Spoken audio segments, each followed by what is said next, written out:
دوستان ما یک لحظه ویدیو رد نکنین. من اراده کردم که یک کار خیر در پیش رو داشته باشم. انشالله اگر شما هم در این کار خیر سهم بگیرید، الله متعال اجر بی پایان برای شما نصیب میکند. در حدیث آمده است رسول الله صلی الله علیه و سلم فرمودند هر کسی که روزداری را افطاری بدهد مانندی است که در روزه از او که روزه گرفته باشد، نماز خوانده باشد، ذکر کرده باشد، چقدر در طول روز کرده باشد، شامل اجر از او می باشد. سبحان الله، یعنی از اجر از او هیچ کم نمی شود. الله متعال به او اجر می دهد.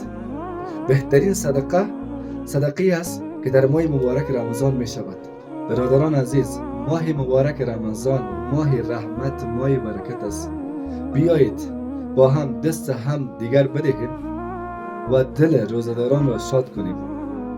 شاید برای ما یک لقمه نانی کوچک باشد، اما برای روزدار لحظه افطار بزرگترین نعمت است. سبحان الله. دوستان مهربان من، هر کسی که توان کمک دارد، هر قدر که باشد، کم یا زیاد، شریک این ثواب بزرگ شود.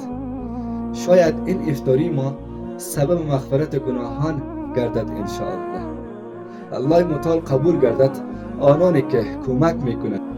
اگر آنانی که توان کمک مالی ندارند، می توانند شریک این اجر عظیم شود و این ویدیو را برای دیگران شریک بسازد. جزاک الله خیر.